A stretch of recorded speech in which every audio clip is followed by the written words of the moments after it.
अस्सलाम वालेकुम दोस्तों, आप देख रहे हैं फैक्ट्स फॉर यू।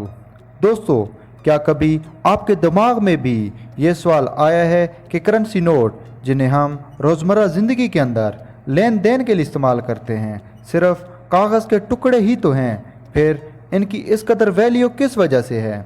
और फिर हमारी गवर्नमेंट या स्टेट बैंक ऑफ पाकिस्तान जिसके पास पैसा छापने की मशीन है, वो क्यों अनलिमिटेड करेंसी नोट छाप कर हर शख्स को एक ही वक्त में करोड़पति क्यों नहीं बना देते?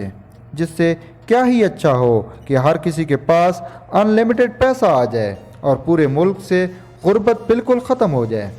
फिर क्या वजह है कि गवर्नमेंट चाह कर भी ऐसा नहीं कर सकती? इस सवाल का जवाब हम आज की इस वीडियो में जानेंगे, मगर पहले ये समझ लें कि करेंसी दरअसल होती क्या है।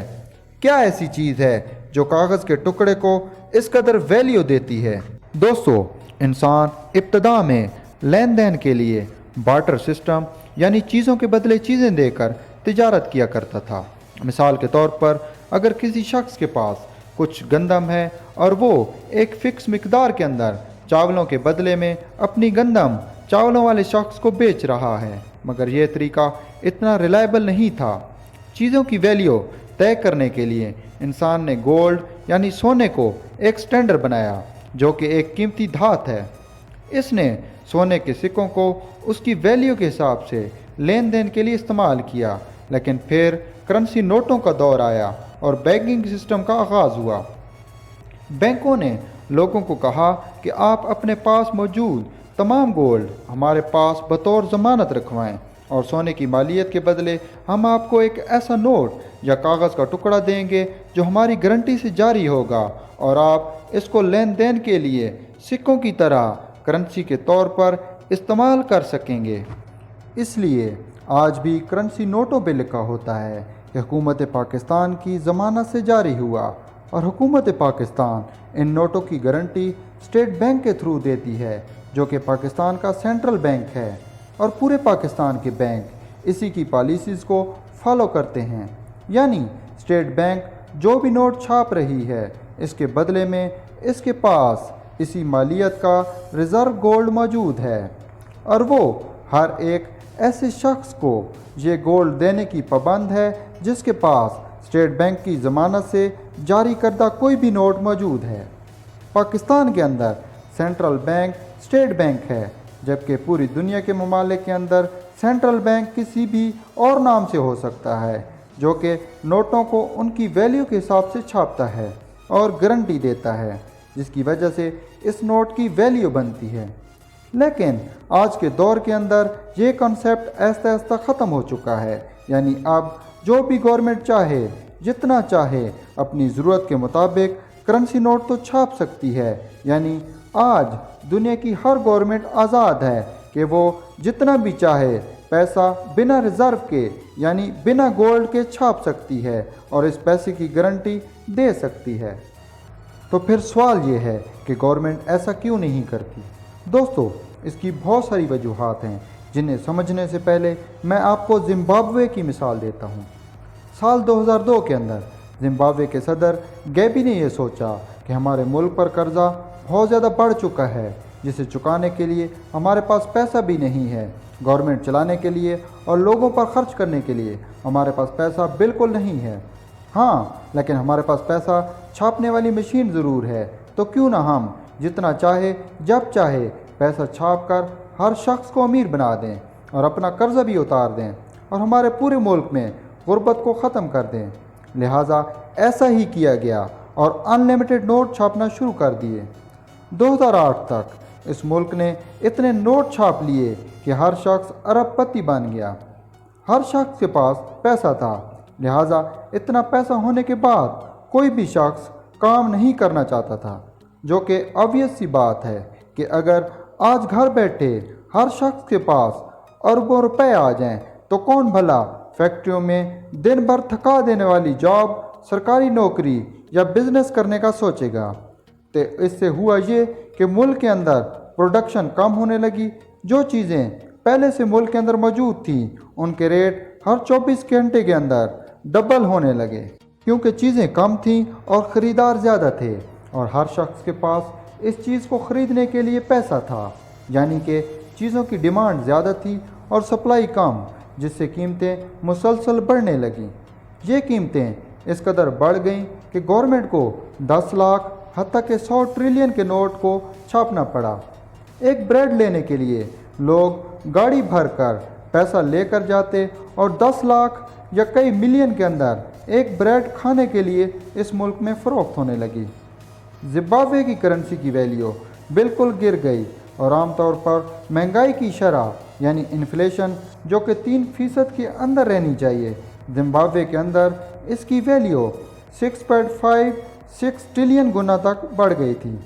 आपको बताता चलूँ कि 6 ट्रिलियन में 22 नंबर या 22 डिजिट आते हैं, जिसके बाद गवर्नमेंट ने ये ऐलान किया कि वो अपने पास मौजूद तमाम नोटों को आग लगा दें, क्योंकि अब इन नोटों की कोई वैल्यू नहीं है।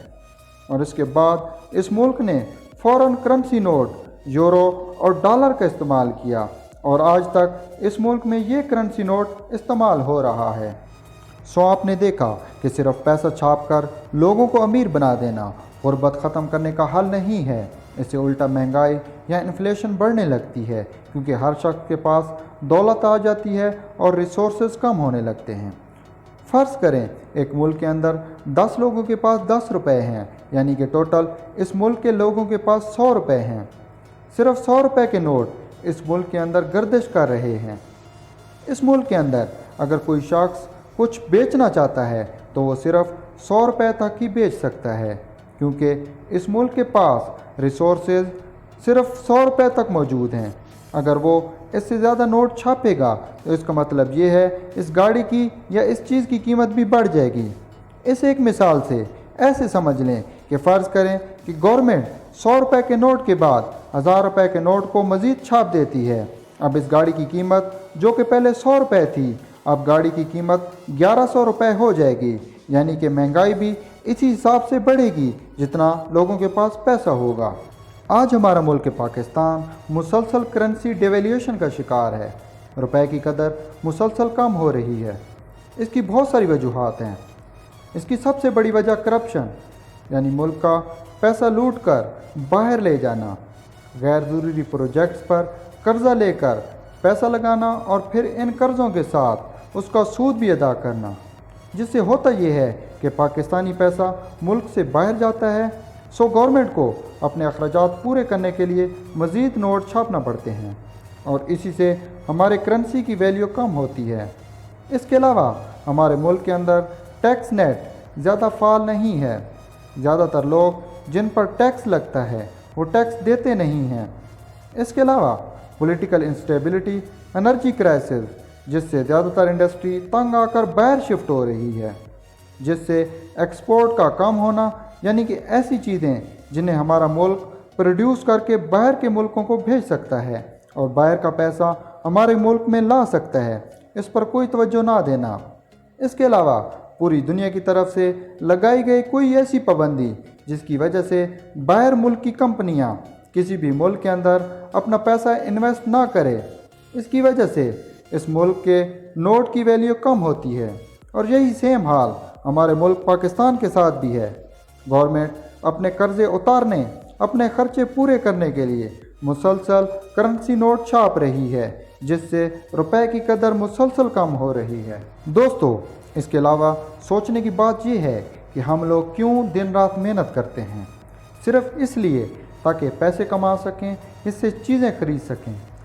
तो अगर हर शख्स के पास बैठे बैठे पैसा आ जाएगा तो फिर काम कौन करेगा? अगर मज़दूर के पास या रेडी वाले के पास अरबों रुपए आ जाएं तो क्या वो भला काम करेगा? यकीनन वो बिल्कुल काम नहीं करेंगे, जिससे चीज़ों की डिमांड ज़्यादा होगी और सप्लाई कम होगी और इसी वजह से महंगाई बढ़ेगी। कोई भी गवर्नमेंट अपना पैसा छापने की हद जीडीपी के तहत करती है, यानी कि इस मुल्क में एक साल के अंदर पैदा होने वाले गुड्स एंड सर्विसेज या मॉनेटरी वैल्यू, इसकी वैल्यू के बराबर ही कोई भी गवर्नमेंट नोट छाप सकती है, यानी कि आसान अल्फाज में इतना पैसा छाप सकती है जितना एक साल के अंदर इस मुल्क के अंदर गुड्स एंड सर्विसेज पैदा होती हैं। अगर वो इससे ज़्यादा छापेगी तो इन्फ्लेशन یا مہنگائی بڑھے گی؟ فرض کریں ایک ملک ہے جس کے اندر ایک ہی گاڑی موجود ہے، لیکن اس کے خریدار بہت زیادہ ہیں۔ ہر خریدار کے پاس اسے خریدنے کے لیے پیسہ ہے۔ اب اس گاڑی کو بیچنے والا اپنی اس گاڑی کو میکسیمم ریٹ پر نیلامی میں بیچے گا، یعنی مہنگے سے مہنگا۔ پاکستان میں اس وقت زیر گردش نوٹوں کی مالیت 50 کھرب 10 ارب اور 74 کروڑ روپے کے قریب ہے، جو کہ تاریخ کی بلند ترین سطح ہے۔ اس کی آمدنی کم اور خرچے زیادہ ہیں، اس لیے یہ مزید نوٹ چھاپنے کی بجائے IMF سے شرائط پر اور ملکی اثاثوں کو گروی رکھ کر قرضے لے رہا ہے۔ یعنی کہ آسان الفاظ میں انفلیشن یا مہنگائی ہی اس کی بڑی وجہ ہے کہ گورنمنٹ اپنی مرضی سے جتنا بھی چاہے نوٹوں کو نہیں چھاپ سکتی، ورنہ اس کا حال بھی زمبابوے جیسا ہوگا۔ مجھے امید ہے آپ کو یہ ویڈیو ضرور پسند آئی ہوگی۔ اگر یہ ویڈیو آپ کو پسند آئی ہے تو اسے لائک کریں اور ہمارے چینل کو سبسکرائب کرنے کے ساتھ ساتھ بیل آئیکن کو بھی پریس کر دیں تاکہ اس طرح کی اور انفارمیٹو ویڈیوز آپ تک پہنچتی رہیں۔ اب میں ملوں گا ایک نئی انفارمیٹو ویڈیو میں، تب تک اللہ حافظ۔